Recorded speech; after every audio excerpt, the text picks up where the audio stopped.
Hello, Internet, and welcome to episode 278 of the Comic Watchers Show. I'm Matt. Chad is somewhere. He's not here yet, but he will be, I assure you. There he is right now. Look at that! The universe is looking out for us, and I am totally here for it. Chad, welcome, sir. It's awful. Yeah. Well, I'm sitting in the car, so I'm probably going to go to no video, but so it doesn't look like I'm about ready to jump into a really crazy political rant. Okay. No, that reminds me of like the Exorcist, right? You know, yeah. I think I like makeup on, like jump out, like you know. Well, Chad, so I'm going to go to my snazzy avatar right now. Okay, do it, my brother. We're glad you're here. With us this week, we're very excited to have Dirk Manning, the publisher of SourcePoint Press, and Joshua Werner, the Chief Creative Officer of SourcePoint Press. Gentlemen. The new publisher. Yes. Thank you. Yeah. The new publisher of. Yeah, I know. It's weird. It's like I feel pretentious still, like typing it in and stuff like that. But oh man. But here we sit. Okay. Josh keeps me in line. He keeps you level-headed, keeps you on the ground a little bit. Like I said, he's the heart and soul of the whole operation. So heart and soul of the operation. I love it. Yeah. So well, guys, welcome. I know you're busy, so let's just jump right into it. So, SourcePoint, Dirk and Joshua, tell us a little bit about the history of this relatively new publisher. They're not new, but newish. Still have new car smell a little bit hanging in there. Bring it home for me. Yeah. Who is SourcePoint? Yeah, don't call the comeback, to quote LL Cool J, right? The relaunch. But Josh, I think you're infinitely more qualified to talk about where we've been and then sure. Yeah. So SourcePoint Press is it's a graphic novel comic publisher that also has dabbled in a lot of other things as well. That started in 2012 by myself and Trico Lutkins, and who only stayed involved for the first few years. We about 2015 brought on Travis McIntyre, who became the editor-in-chief, and that's when we really started to grow around that time. And within a couple of years from then, we had major distribution everywhere, and we're starting to branch out into like a multi-headed company. So Oxeye Media was the parent company of SourcePoint, and there were other branches and other divisions underneath it and other brands for board games and toys and all sorts of stuff. And things just started kind of getting crazy. Like business was really booming, and we made a movie, and then got a second movie lined up with Lionsgate. All these things were happening, and at the same time, like, COVID hit, and we watched. By this time we had all these employees and all this stuff happening, and we were spending so much on because the projects were getting so much bigger. Mm-hmm. And we were doing about 15 releases a month. And that is when we watched like just everything plummet. And we kind of did our best through COVID to support the industry by, we shipped loads and loads of free graphic novels to comic stores, no expense at all. And all they had to do was ask. We just made like a list. We set up our web store sales so that anyone in the comments could name a shop, and the money from our web store sales would go to that shop. And we also, we sent these first responders, all sorts of stuff, and it was great. And people were still really supportive of us during that time, although we continued to put out everything, even when Diamond was shut down. So we met all of our regular release dates, even if there were no real sales outlets for us. And things got harder and harder. And then sure enough, it was just, the bigger you are, the easier things start to kind of crumble. So, Oxeye Media as a parent company started facing financial distress. And, a lot of people saw our releases halt, and then just like sporadic, graphic novels would pop up through Simon & Schuster. And a lot of people for the last year or two have been wondering, where did SourcePoint go? What's happening? And, behind the scenes, there's all sorts of stresses and all sorts of things happening. But that takes us to where we are now, which I'll hand over to Dirk. Yeah, it's interesting. I've been with Source Point for many years now. Originally, just came in as one of the writers with the company, publishing creator-owned work. Eventually, I moved in the position of special projects manager. So I was bringing in books like, well, originally with the first book I brought, I didn't actually was Haunted Highons with Twisted, right? And then went on to bring in Butts and Seats with Tony Schiavone, Arn Anderson, um, Lon Chaney, Josh Mallerman, or the estate of Lon Chaney, to be specific, Ron Chaney, but with Chaney Entertainment. And it got to a point where there's these two different things going on, right? I think select projects we were doing were just getting like more and more prestige, Yeah. while the bottom of the company was kind of like falling out at the same time. And what Josh mentioned, you kind of look around then and like, oh my gosh, I'm like kind of the last man standing here, and we're putting out these graphic novels and things like that. And it got to a position where Travis, in the meantime, deserves a lot of credit here. He doesn't like it, and he'll be mad when he sees me when I say this. But when all of this was going on, Travis created a whole other company from the ground up called Whalebacker. Whalebacker is logistics and distribution. They do logistics and distribution and creative services, mainly, I think, in the tabletop gaming space. Is that fair to say, Josh? Yeah, primarily. Can I jump in for a quick second? Please. So what we found was at SourcePoint, we had gotten to a point where we had Simon Schuster, we had all this stuff, and we had to get a warehouse because we had so many products, and then we had board games as well from our sister companies. So we had all this stock, and we started getting really good at the logistics of managing all these like different release dates that would hit from all these different distributors and all of the special types of shipments. And we got, a dock, and, we started figuring out exactly how to make pallets that, had different requirements by all these different places. And other people were like, hey, can I have you guys ship this for me? You might get a better rate. You've been negotiating all these rates. Or, hey, I have this massive Kickstarter. Like, you guys are the Kickstarter masters. I'm not good at fulfilling it. Is there any way I could just like hire you to help me and figure out how to like get all this stuff made and get all this stuff packaged? And by this time, of course, we've got all these different production, facilities that we're working with too. And Travis realized that, we, regardless of what was happening financially and what was happening with, with the state of the world, he recognized that we had all these assets and we had all this experience, and we'd already done something. Like every single one of us have made every mistake there was to make at our company. So we kind of like, we've learned so much already that we realize that there's a lot of value in just our knowledge, our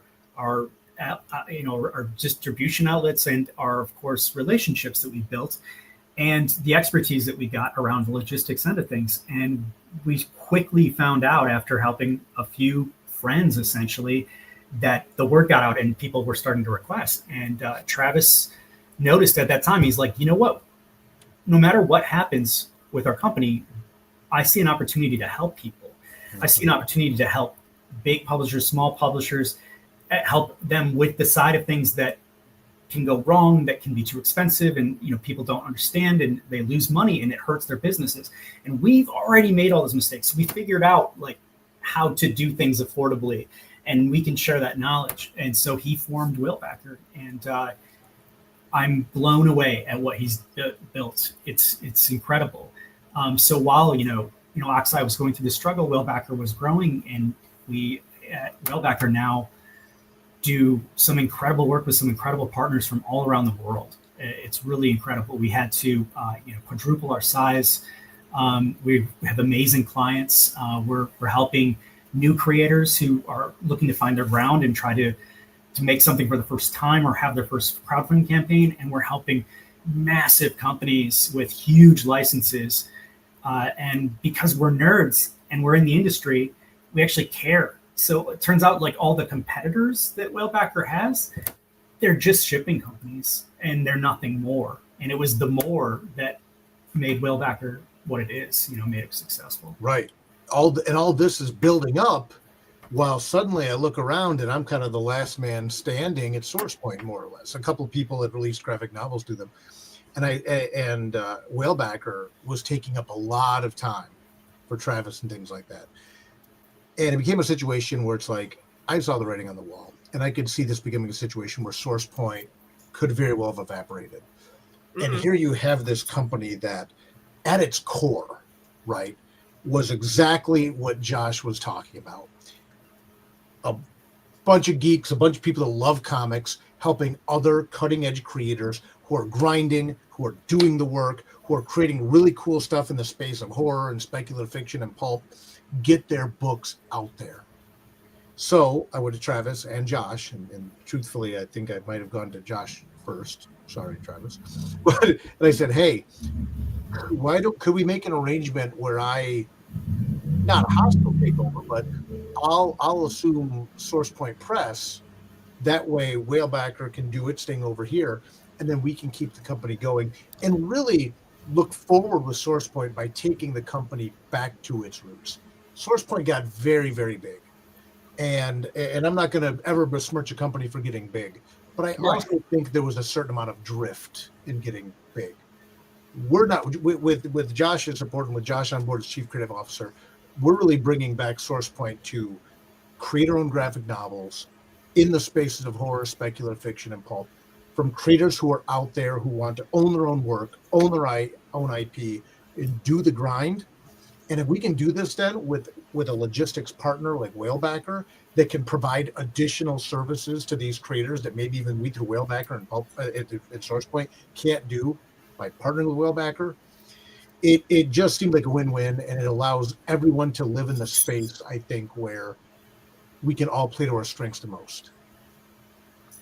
One of the greatest things about being a creator-owned publisher is, when my first work in publishing was for Gary Reed, who was the head of Caliber Comics, which was a career, like a legendary. Yeah, no doubt. So many careers started there. Yeah, I mean, all the biggest names in the industry all started like their first creator-owned book with Gary, and he this was before, while Caliber was like on their kind of hiatus before they'd come back, and he still had his hands in a bunch of other publishers, and so he was using me to work on a bunch of different projects in all sorts of ways. I was doing editing, and then I was doing illustrations, and then I was doing covers, and then I was doing pre-press, and it was like whatever he needed. And then I started running this convention booths for him, and all this while I'm just like, oh man, I just idolized like what he did. There was a selfless aspect to that entire company's culture. It was all about raising up voices that hadn't been heard and that should.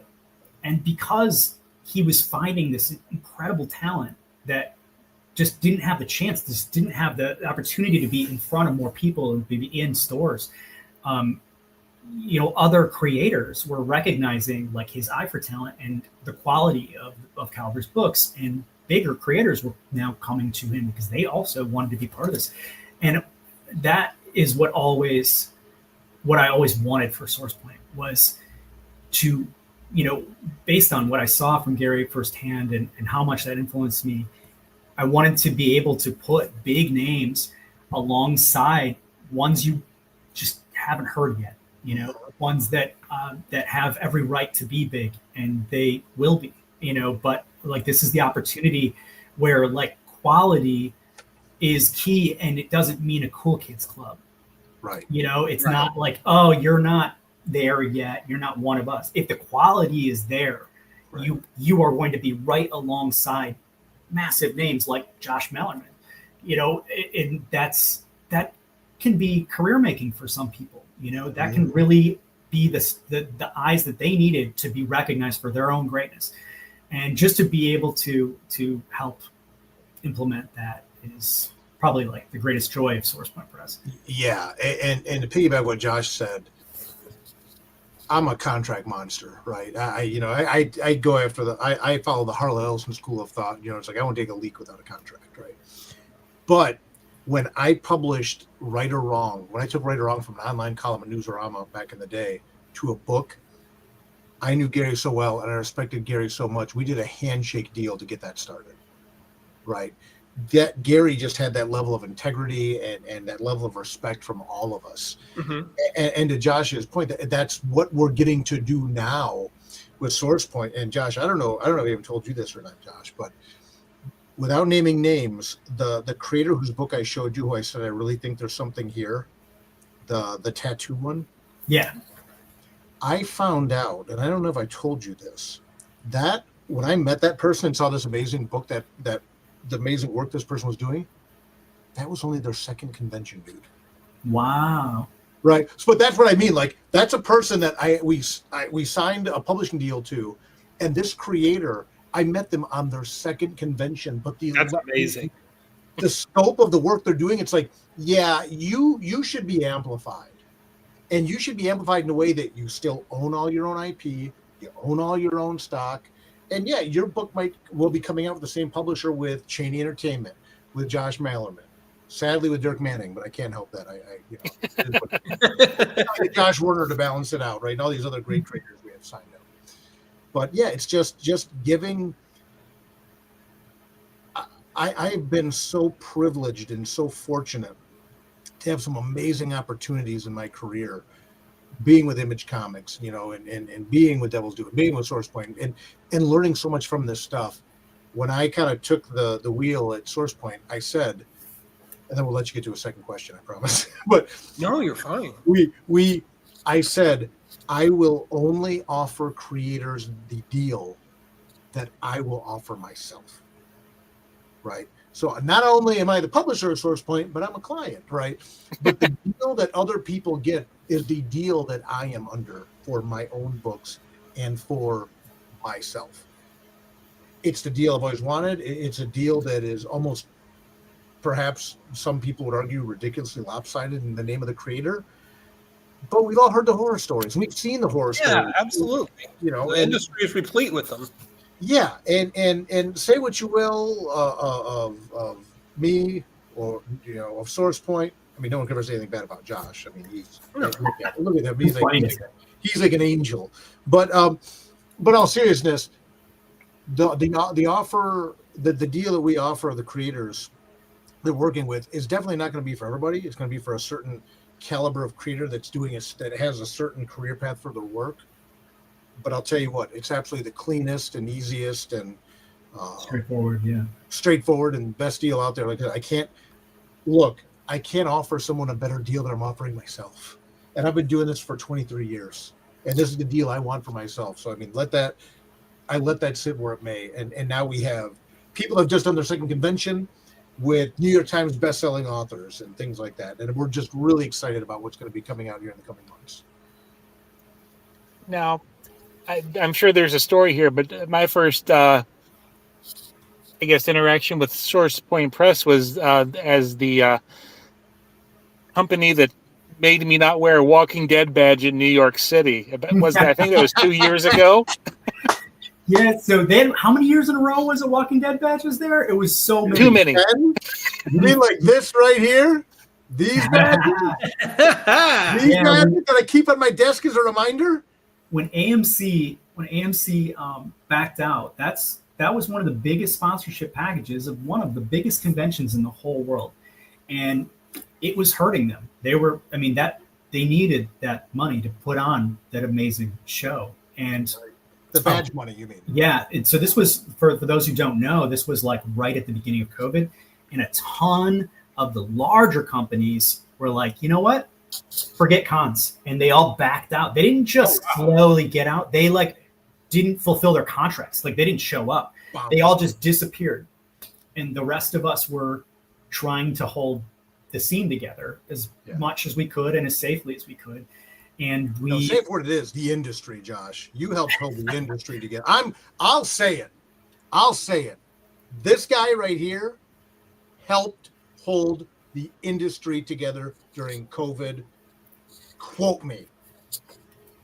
No one will ever really know, but I'll take a lot of blame if I can't. I think you should take a bow, is what Dirk is. Sorry. Go ahead, Josh. I didn't mean to flummox you. I apologize. But during that time, when AMC backed out, they of course want a big sponsor with a big name.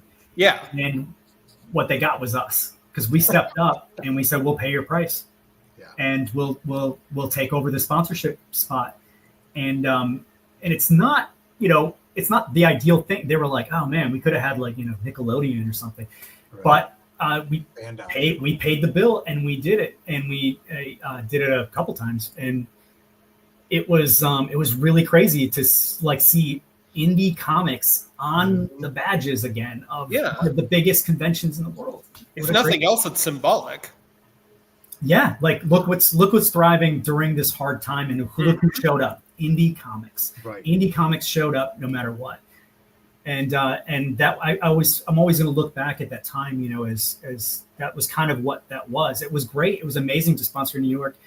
We had an incredible booth space, and it was really cool, and there was a lot of big things happening. But mostly it was just amazing to see, tens of thousands of people walking around with an indie comic around their neck and going home and going, I think I'm going to look this up. What is this? And that's the coolest thing ever for every one of those creators to get on those badges. Every person in the building at New York Comic Con that year was repping Source Point Press. Right. And shortly after, we sponsored every single Fan Expo location. You mean just like this? Yeah, and once again, we were like, you know what? Let's put indie comics on the badges of all of the biggest conventions around the country, and like actually start to really remind people about the other side of Comic Cons that we're getting lost in the crazy media that has become conventions. Yeah, and again, that's testament to the fact of where Source Point was at, right? Crushing it and grinding through one of the most difficult times in the industry. Diamond had quit sending people their, sending stores their stuff, right? Major publishers were pulling out of the conventions, and Source Point ground it out, and that was why it was important to kind of relaunch the company and bring it back, because I don't know if we're from the Midwest. I don't know if there's another way, right? I mean, the publisher's taken its licks and lumps over the last couple of years. Sure, but as do all things. Right. The comeback is always greater. Lessons learned. We move forward. And there's some cool misfits out there making neat stuff that need a home, and we might be the right home for them. And without this option, at least, without having Source Point as an option, it's tough. It's tough out there, and it's tough to get on store shelves, and it's tough to get seen. And a lot of self-published people have all the passion and the knowledge and the know-how and the skill, and they're just missing the next step. Yeah. And so hopefully we can bring an option back to some creators at a time where it's getting really, really hard to find a good one, and a good one that isn't trying to forcefully own rights to your IP for indefinite amount of time.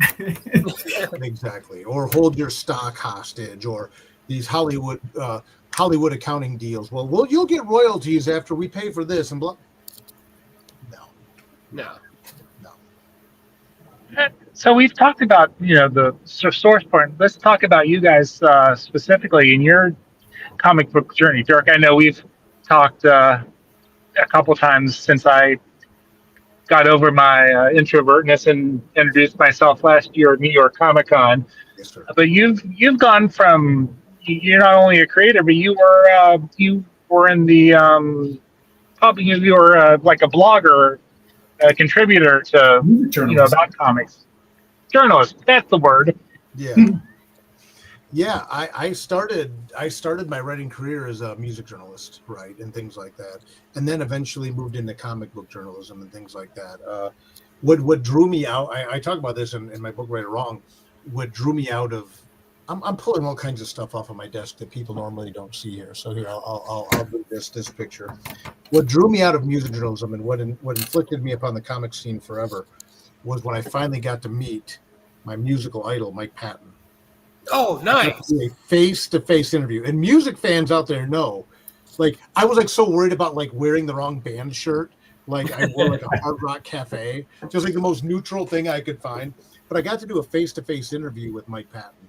And at that point, I was like, I got into music journalism so that eventually I could transition into writing comics. And I'm at the top of the mountain. It's time to jump over. And from there, I started Nightmare World, my first comic book series, which really was one of the first ever fully developed online comic books. And I've been, that was in 2002, 2003, and I've been going ever since. It's been, and again, I said this before, but I'll say it again. It's been an incredible journey working with different small publishers and learning the good practices, as well as, for the most part, being able to dodge the bad ones. Right. And recognizing the value of distribution and the value of an escape clause in your contract and things like that. And, and if you remember that old Chef Boyardee commercial where he's like on the mouth, like, someday I will make a pasta that it tastes good and good for you, I'm dating myself with that commercial. I can tell none of you. No, I remember. I know. Little kid, right? But because here's the thing, and Josh and I have worked together for a long time, and he can hopefully back me up on this. This was nothing I ever wanted to do, to be a publisher. I always say I'm Batman to the Justice League with anybody I work with, right? I swoop in on the during the big crisis, during the big events. I come in, we do the thing, but then I'm back to my own thing. First and foremost, I've been, and I'm not ashamed to say this, I've been in the Dirk Manning business. And I've been in the Dirk Manning business for over 20 years now. When this opportunity came up with SourcePoint, I could have very easily stayed in the Dirk Manning business. Mm-hmm. Right? I could have had my own Simon & Schuster account, all to myself, like the Gollum, just keep it, and do the things I did. But again, it's like it's the story of my career, looking back and seeing what an opportunity this is to help other creators and extend to them the opportunity and even at times the privilege I've had by grinding it out and staying with it through some of the highest of times and through some of the lowest of times, and learning some valuable lessons the easy way, and some through great mentors like Gary Reed and Jim Valentino taught me so much, and Travis, Josh, and then sinking to some really low points and really, having those moments too. To be in this position now to be able to help other people and say, look, man, I smell like smoke because I've been through the fire. Let me help you. Let me give you the opportunity to invest in yourself. Right. Impart some wisdom. That's it. And then again, I said in the beginning, I will not do this unless Josh joined me, because he is such an true. He did say that. He had to drag me, actually. Yes. My heart was broken. I was like, comics broke my heart, Dirk. I'm done. I'm going to go do other stuff. And then he's like, no, you're not. Yeah, come on, man. Get dust off. Come on, man. And then talking to Travis too. And I said, look, I want you to stay with Whalebacker and keep rocking Whalebacker. And then dusted Josh off, who's all, like dirty and like a little ragamuffin in the alley, all beat up. Because again, I'm going to say it again, because if the earth swallows me tonight, I let this be one of the last things I've ever said. This guy right here, and Josh, I love you to death, and you do not get enough credit for this. During 2020, I hope someday more people learn what you did to help hold the comic industry together. And I know you won't say it, and I'm not going to name names, but this guy did so much for so many people. And I'll only say this because you said it, and it broke your heart, because when all was said and done, the company was you gave so much of yourself, the bottom fell out of almost fell out of the company. Yeah, it was hard for me because at that point it was kind of inseparable. Like it was my entire life and identity. You know what I mean? Like I gave it all to it, and I dropped I had multiple careers before this that I just like gave up on entirely and just stopped doing, and I really invested myself in other people's projects, and I was brokenhearted at how many people were brokenhearted. That was the part that I had such a hard time with. We had to cancel a lot of series, and at the time it was hard for me too, because we were getting a lot of really big licenses, and because I was, at the top of the chain just under Travis, I had a big hand in which ones we were getting. And so, of course, there were things that I was super passionate about and was writing myself. And so I had some of the biggest things of my entire career canceled when it all happened. I mean, and it was all happening at once. I was working on some lifelong dream projects. And so that was pretty soul crushing. But at the end of the day, I am a creator first, and you get that bug, you get that itch to create. And I know that in addition to,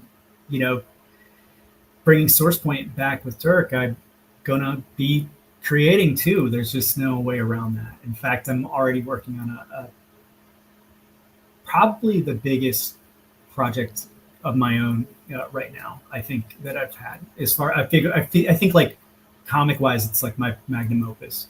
So it's going to take me a while, but I'm really excited about it. We haven't announced it yet, but just know that it's happening, and I'm pretty stoked. It's going to be very cool. Josh tipped me off to what this thing is, and my jaw dropped. And of course it's what it is, because only someone as talented and as passionate as Josh could do this thing that has never been done in comics before. I want to say nothing else about it, Josh. That's pretty big hype. It's legit. You have to have us back then, like soon when Chad, mark a calendar. Yeah, but again, what was kind of part of what Josh said, which I want to pull out a little bit for the sake of this moment, Josh was doing so much to help so many people. Mm-hmm. And even going back to Travis was doing so much to help so many people, right? And I realized under this new structure, and by breaking apart some different things, and me taking over publishing at SourcePoint, Travis being able to focus on Whalebacker, Josh kind of living in the middle here a little bit. It's like I'm very much a systems guy, right? I'm very much a systems guy, very much a hold apart. And I said, what if we can all strip away everything to these three pillars, and we each focus on the things that we not only best at, but the things we're the most passionate about. And thus far, a month or two in, we're doing okay. So let's see if we can keep this momentum going. Well, don't fix it if it ain't broke, right? That's it. Play to our strengths, right? Yep. Play to our strengths. Absolutely. Yeah. And then we get Josh back as a creator again, too, which, oh my gosh. That's exciting. Josh, how's it feel to get your creative juices flowing again? It's good. It's really good. I like for the longest time with SourcePoint, I kind of put a lot of my own projects on hold. But my name would show up everywhere though, because I was always helping someone's project, right? So I would do colors, I would do letters, I would do whatever. Like a creative team would come, kind of like mostly assembled, and I would just kind of plug in to, especially if it could help them budget wise, finish their project and get published by us. So I was plugging myself in wherever I could to just, help all these people. And so my name was all over the place, but none of it was mine, not really. And so then eventually, like, I started working on some cool stuff right there towards the end. I was creating a world, like a universe that spanned across a few different comics and a few different genres. And I started an interactive murder mystery called Murder by Mail. And it was in a comic book format, but it's not a comic book at all. In fact, when it hit stores, people were baffled when that issue came out. They were like, "What am I looking at?" And it's essentially it's a series of files and belongings and phone call like transcripts and all this stuff, and you're piecing together all these clues and solving the mystery yourself by the end. And in that, I started like really fleshing out this world and all these characters, and I really fell in love with. And when it all kind of got canceled, I was like, well, I had about 8 scripts finished that weren't going to go anywhere, and I started just thinking, and yeah, sure enough, I started grabbing characters from the world, grabbing elements, writing a new script. Didn't know what I was going to do with it. I'm like, I'm not I'm not going to make this. I'm just going to do it to get it out of me. And now I'm fully in, and it's happening. So, so yeah, I'll get to bring that world back with this new source point iteration. Awesome. I'm excited. Good. I'm glad for you. Thanks. Yeah, absolutely. I mean, as someone that's got worlds living in his head and has for a long time and no means of getting them out, I applaud anybody that's putting that. Pressure sometimes. Right? You spend time with these people like they're real up here. That's you just describing a writer perfectly. That's it. It's like being a writer is not a job. Being a creator is not a job. It's a curse. Right. It is. You gotta give them legs and let them walk around, or you'll go insane. Yes, it's like just give me a break. You know, my longest running character, Mr. E from Tales of Mr. E, literally strolled in my head one day from the dark. It's like I know I sound like a crazy person, but it was like he just walked in, and there he was, and I had to do something with him. I wish I could just sit around and watch TV and play video games like a normal person, but that's also the type of person that we're going to be working with SourcePoint, is these people that have that desire and have that grind. You know, some people invest in video games, or they invest their time and their energy and their money in fishing or whatever, wherever it may be.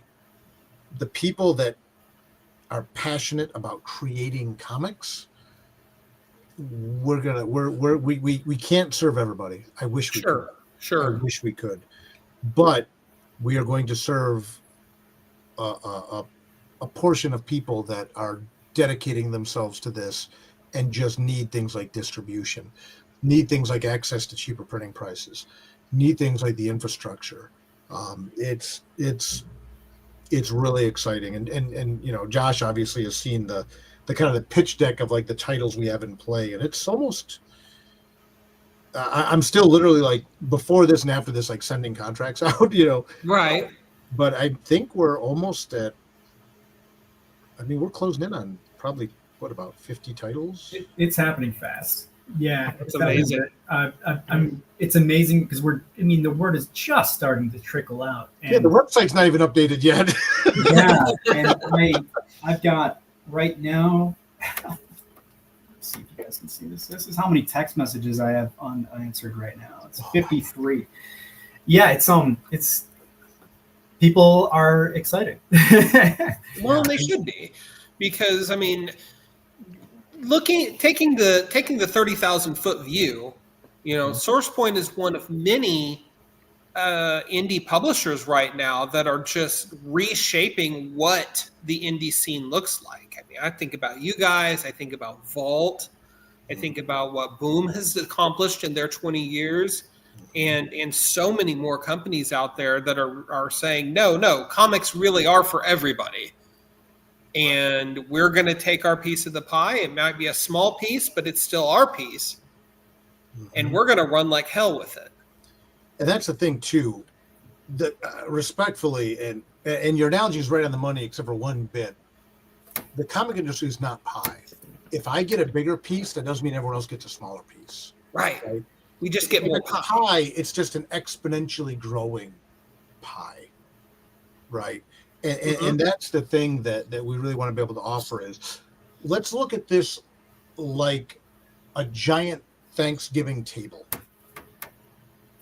And we're all bringing different dishes to it, right? Boom's bringing this, Image is bringing this, Dark Horse is bringing this, Vault is bringing this, SourcePoint Press is bringing this, you know, and just create this smorgasbord, this buffet, this feast of offerings, so that when people want comics, they're going to find certain things at Boom, they're going to find certain things at Vault, they're going to find certain things at Image, they're going to find certain things at SourcePoint Press.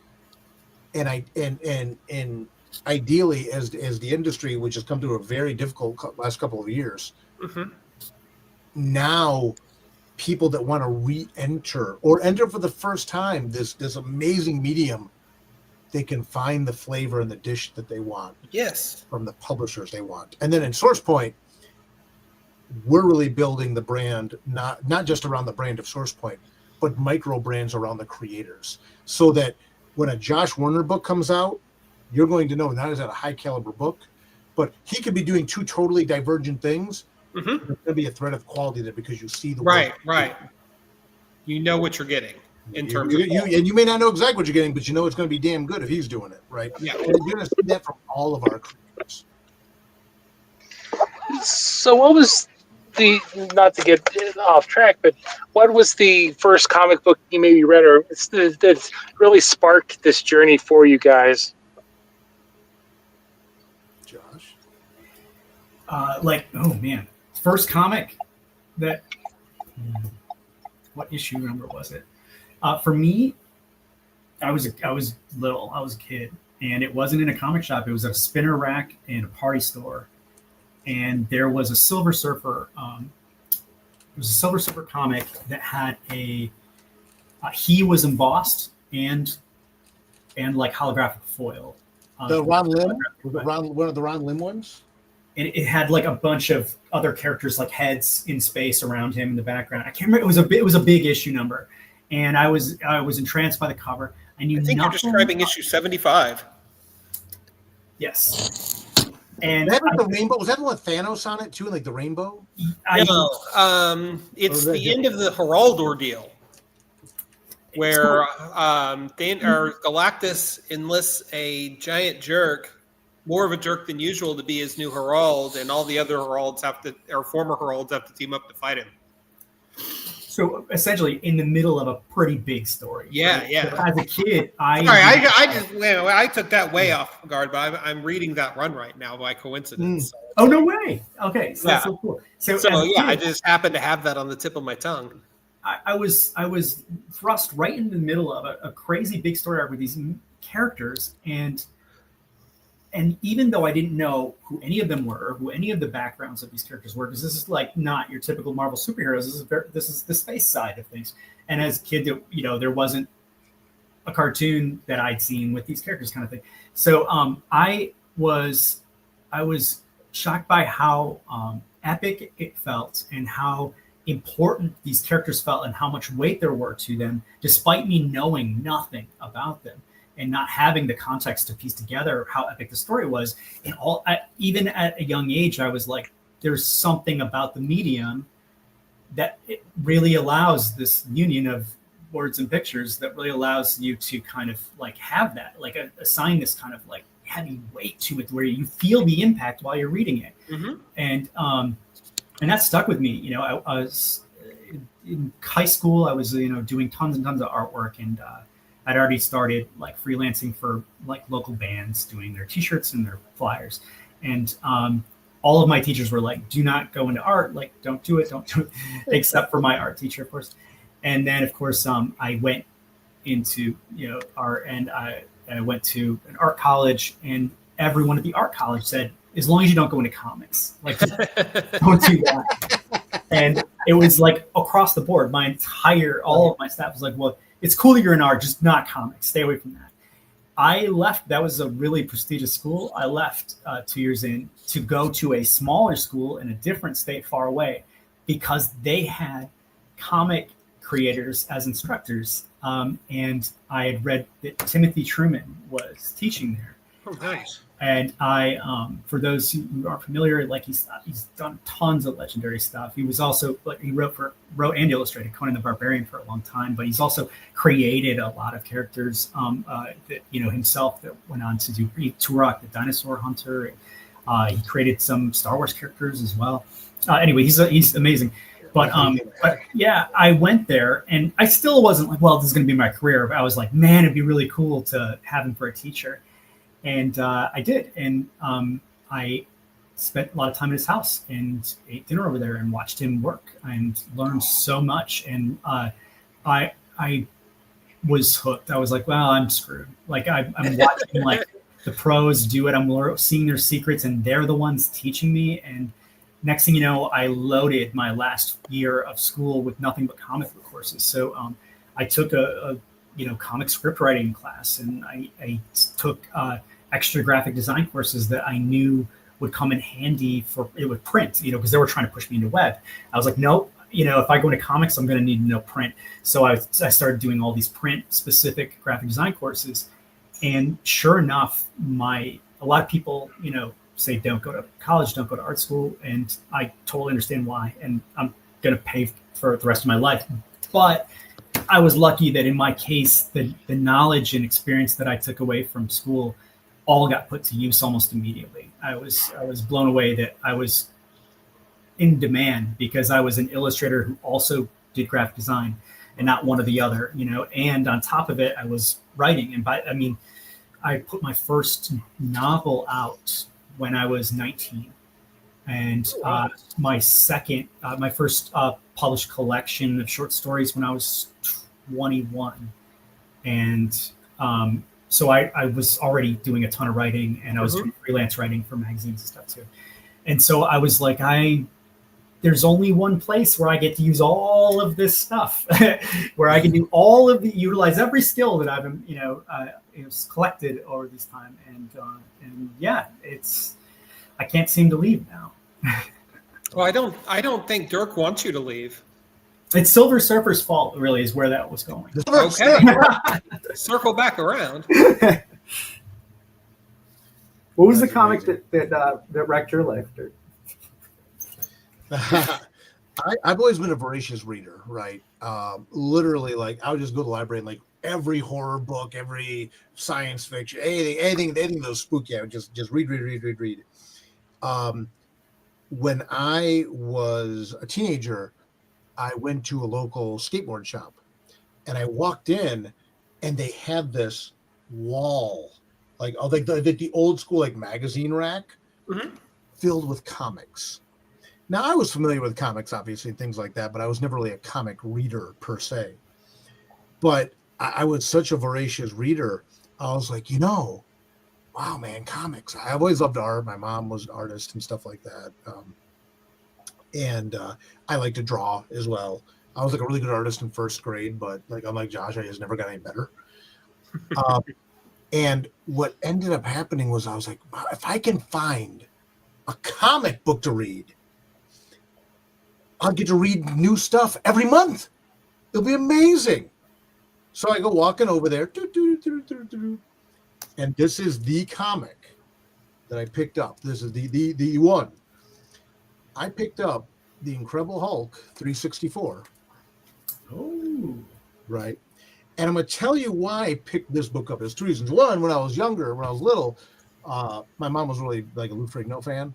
And like we used to watch the Incredible Hulk TV series. So that was part of it. But the bigger reason was I loved the gimmick. I don't know if you can see it on here. It was part 4 of 1. It was called Countdown. Right? And I'm like, that's very cool. That's cool. Yeah. I love a good gimmick. Like if you look at like Right or Wrong, Tales of Mystery, things like that, right? I just love a good gimmick. And I'm like, I'm gonna check this out. That's really neat. And I literally like read it in the dark on the way home. And Peter David's writing just blew me away. The way he would do like an A plot, B plot, C plot within this, all within 22, 24 pages, whatever it was. Just incredible. So after that, what I quickly fell into is what I really then can, like the three things that hooked me in was in very short order. After this, I was introduced to or given Watchmen by Alan Moore and Dave Gibbons. Beautiful. Dark Knight Returns by Frank Miller. Okay. And The Crow by James O'Barr. Oh. Literally like back to back to back almost. And I talk about in Right or Wrong all the detail of it. But I took different things away from each of them. What I took away from Dark Knight Returns was the fact that, I was mainly familiar with like the campy Batman stuff of the 1960s TV show and things like that, and then of course you had Tim Burton's movie, which had its own level of camp. But I learned you can tell a really serious story with these properties and very dense. I mean, Dark Knight Returns is a dense read. Mm-hmm.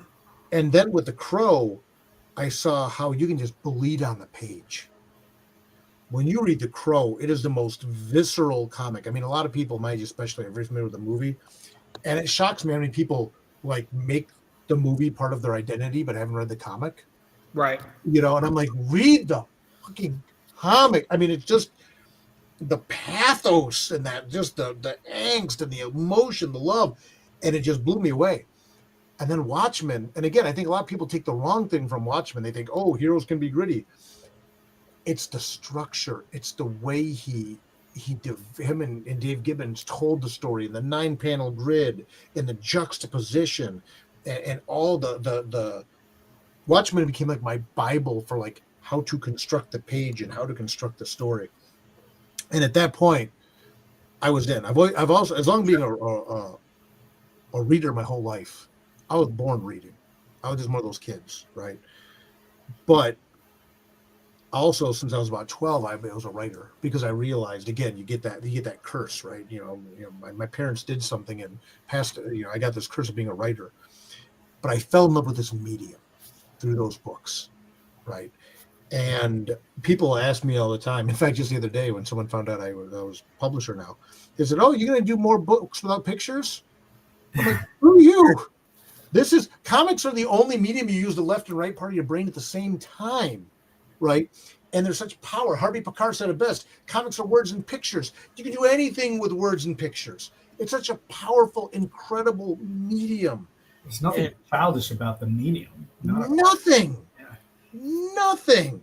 And I think more than ever now people get it, but I just, a lot of my graphic novels already a short prose story at the end, almost just to show people, I can do it this way too. Almost boring, right? I mean, the craft and working with the artist and breaking down so many panels per page and so many words per panel and hitting your beat at the end of every page. I mean, the page turn. I love the medium, and I fell in love with the medium, and all because of walking into the skate shop and thinking, wow, that's a really neat angle. I'm going to check that out. Yeah. Plus, you got some cool Walt Simonson art on the cover. So, I mean, you obviously knew quality when you.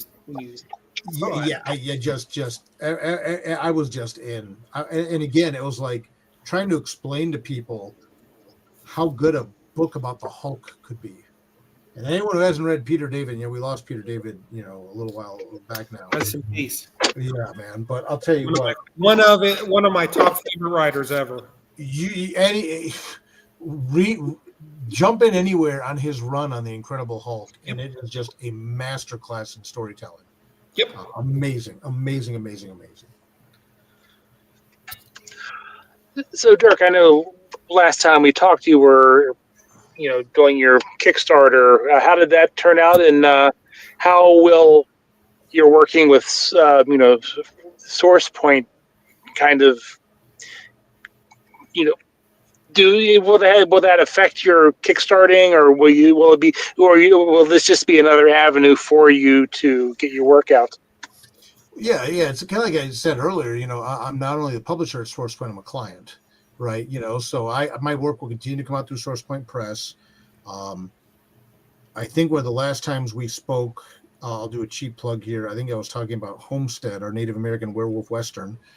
We just found out yesterday that we got nominated for a Ringo Award for Best Graphic Novel of the Year. Congratulations! So that's I look forward to being a 4-time Ringo Award losing writer.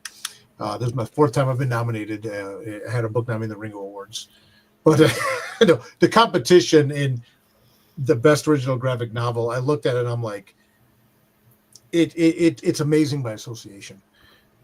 Since then, we just recently delivered the Kickstarter for London After Midnight. So again, we got to bring back London After Midnight, the long lost, arguably the most famous lost horror film of all time, if not the most famous lost film of all time. Got to work with Cheney Entertainment to bring that back as an original graphic novel through Source Point Press. That graphic novel is a piece of history. It's so much more than a comic. It is your first chance to really, truly get the story. Right, directly in conjunction with Cheney Entertainment. When Ron Cheney gave me the script to London After Midnight, I was like, oh, and it's like I had a chance and was working with Stan Lee before he passed away.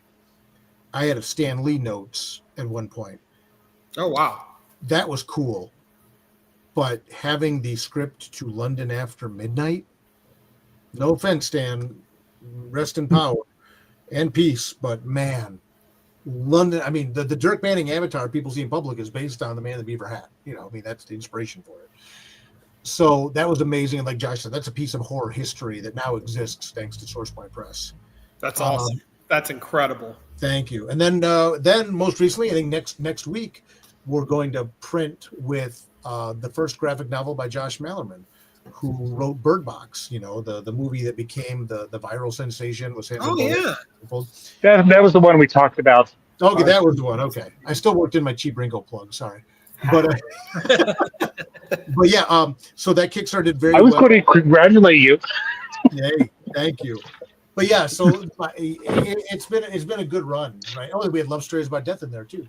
Gosh, but yeah. So Josh Malerman, his first graphic novel will be coming out with SourcePoint Press.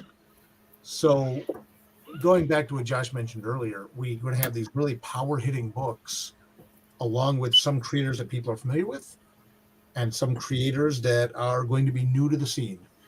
And what a privilege and what an honor! And Gary, it was hard to get Gary to smile. Gary Reed, I hope he's smiling. I hope he's smiling because we're just carrying on what he did for Josh and what he did for me. And I'm going to quit talking so I don't start crying. But yeah. Well, you got to pay it forward, right? You can't. You know, finding those new voices is half the job. Right. No, that's it. And giving people that access and giving people that opportunity. Yeah. It's not going to be the right deal for everybody. And that's fine. But for the people who it's right for, it's going to be amazing for. And that's what I'm really looking forward to, providing those opportunities to people. Outstanding.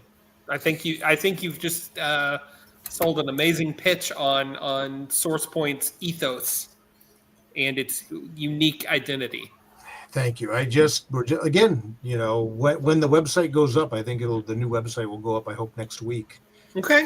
And right at the submissions page, it's like, look, let's just get a couple things out of the way right now. This XYZ, this may not work for you. And that's okay. Right. But again, for the people who it's going to work for and our model is going to work for, people that are willing to invest in themselves, like I have, like Josh has, like our other creators have. This is going to be, I'm really excited to see where this goes. And even if we only become the sub pop to other people's Nirvanas for the rest of my time in this game, how cool would that be? Right. But ideally, we'll be having some long form relationships with some really amazing creators. Right on. Well, Chad, do you have any final questions for Josh or Dirk? Well, I don't know. Dirk, I assume I'll be seeing you at New York Comic Con this year? Yes, sir. My full schedule's up at dirkmanning.com. I will be rocking Artist Alley at H8, Table Hate, Embrace the Hate. I'll be down in Artist Alley for all 4 days of New York Comic Con. And then the rest of my schedule, I was lamenting to Josh earlier, my fall schedule is like an old school Dirk Manning schedule. I'm doing 4, 6. I think I'm doing like 6 shows in like 8 or 9 weeks, including New York Comic Con. Oh wow! Yeah, I know. I turned 50 this year. I was trying to get away from that, and now I'm working harder than ever. I think that's the payback for me dragging Josh back in. It's like now I get to grind. But yeah, I'll be at New York Comic Con, Artist Alley H8, and my full convention schedule is at dirkmanning.com. Okay, Josh, how about you? I am not going to be in New York this year. I am taking a New York break. I was there last year and most years, but I'll be sitting that one out. But don't worry, I'm around. The water's fine. Come on in. I'm sure people will be seeing me face to face a lot more soon. But yeah, as far as like finding me places or keeping up with me, I've kind of slowly disappeared from all of social media. But I am on Blue Sky and fairly active there, and I've got a couple Instagram accounts that I keep an eye on, and I got that big old TikTok account with all those followers I've been ignoring. I feel bad about it. but I'll be showing up there some more too. So people will find me. Awesome. Well, guys, it's been a wonderful conversation. Thank you so much for hanging out with us tonight. Thank you for having us. It was so much fun. Yeah. Thank you. This has been a really special interview. We appreciate both of you very much. Thank you. And thank you to all you who are watching. hope you'll check things out. Again, just keep an eye out. The SourcePoint Press website will be going live with our full. We'll have a very big announcement next week regarding where to get the books that I can't talk about yet, but I'm very excited about. And just thank you guys for giving us the chance to come out and chat. We really absolutely. You're welcome back anytime. Thank you. Well, I'm glad we were able to get you on the main show and just not, chatting with me. It was nice to talk to both of you, or at least listen to you while I'm driving around. I look forward to seeing you. I'm going to see you in New York, though, right? Yes. Right on, man. Right on. We'll do it up. But thank you again, both, for having us on. This is absolutely. Thank you again. Thank you for what you do in this space. It's just very important. And we're trying. We like to say that we are here to have a conversation with the comic book industry and give back to the creators and to the industry that's given so much to us in that regard. So, we're going to keep doing it as long as there's an internet, I guess. Hey, we know that grind all too well. Both Josh and I, I don't want to speak for him, but that's I think that's how we're wired. So hey, you love what you love. Oh, truer words have never been spoken. So, all right. Dirk Manning and Joshua Werner from SourcePoint Press, thank you so much for hanging out with us tonight. Till next time. Next week, though, who are we talking to, Chad? I believe it's Frank Barbieri. He has a new book coming out from, I believe it's Image. I don't know. I'm driving, so I don't have access to. Yes, please don't access your phone and drive. I would hate to be partially responsible for you getting into a car crash. So until next time, folks, thank you for listening. Thank you for supporting us, and get out there, support local art, support local music, local comic shops, and above all, just don't be a dick. Thank you so much, and we'll catch you next time.